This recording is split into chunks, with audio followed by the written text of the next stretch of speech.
Hey guys, how's it going? Michael Troy here, and today we're looking at Shaman'S Tears #1 by Michael Grell, or Mike Grell. He's never really gone as Michael. I'm Michael. Anyway, this is from Image Comics. I feel like this is like the second wave of Image Comics. All the founders of Image Comics, started the book, and then they sort of brought in other creators and big names to give them a chance to do their own creator-owned stuff. I love Mike Grell's art. You probably know him from like Warlord and Arak and Green Lantern, the Longbow Hunters. Hopefully that is still in my collection somewhere because I'm dying to cover that. Talk about killer art, but I really love his art. His art is amazing, which is killing me because the 90s Image was all about the gimmicks and all about the alternate covers, and I think like you just have this simple Shaman's Tears guy symbol here, and it's a black cover with like cardstock and foil, and just I think the alternate versions might have been just different cover colors.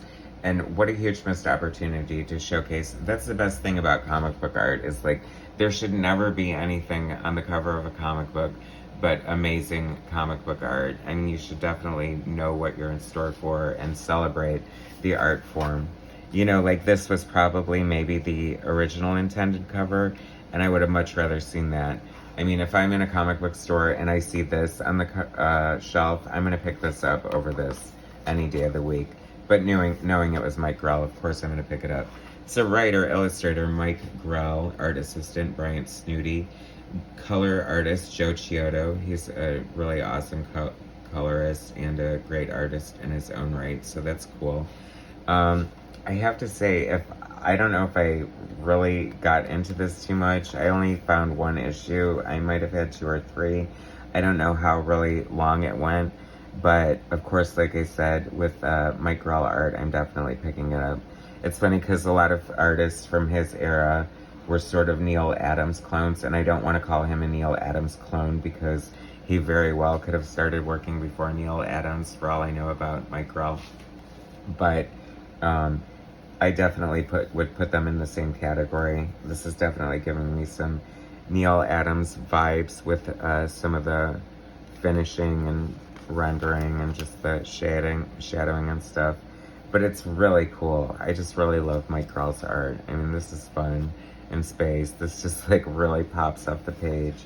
It's so cool. A lot of different, I love like this little side. It's funny because you don't really think of Mike Grell as a sci-fi artist when you think of like Longbow Hunters and Warlord and stuff like that. Although I didn't really read Warlord.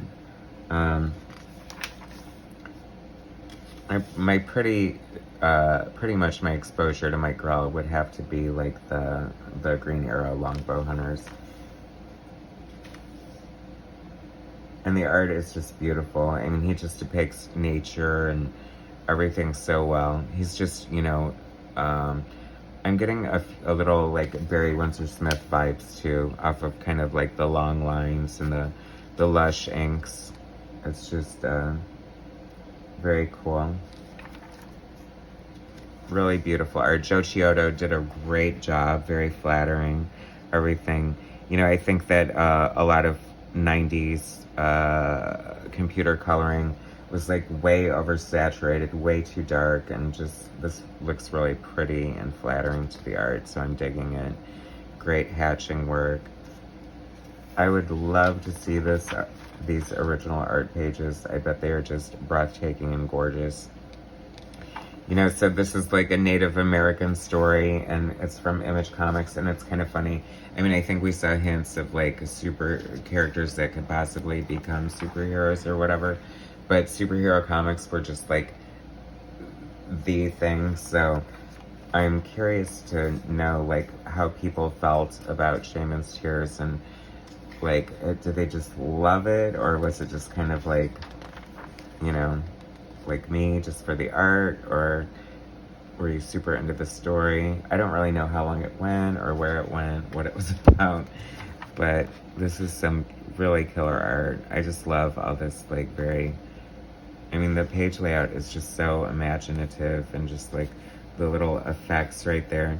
I have to say, as a colorist, I would be so torn to like, how do you how do you color this without, you know, sort of sacrificing the integrity of what he was trying to do here? So hats off to the colorist. I think it worked out really well. And that was the first issue of Shaman'S Tears by Mike Grell. Very interesting. Union, that was a good book. Great Mark Texiera art. Cyberforce, of course. Of course, I didn't mean to rhyme. Anyway, so that was Shaman'S Tears by Mike Grell. Great black and white. See, I'm so glad that they included this black and white pinup here, because you just get to see like how gorgeous Mike Grell's art is, and just like all the little things that he brings to the page with his just really beautiful style. I just love this kind of style. Nice. Anyway, so that's Shaman'S Tears. Thanks for watching. Please subscribe to my channel, hit like, share my content, and I'll bring you some more later. Alright, thanks guys.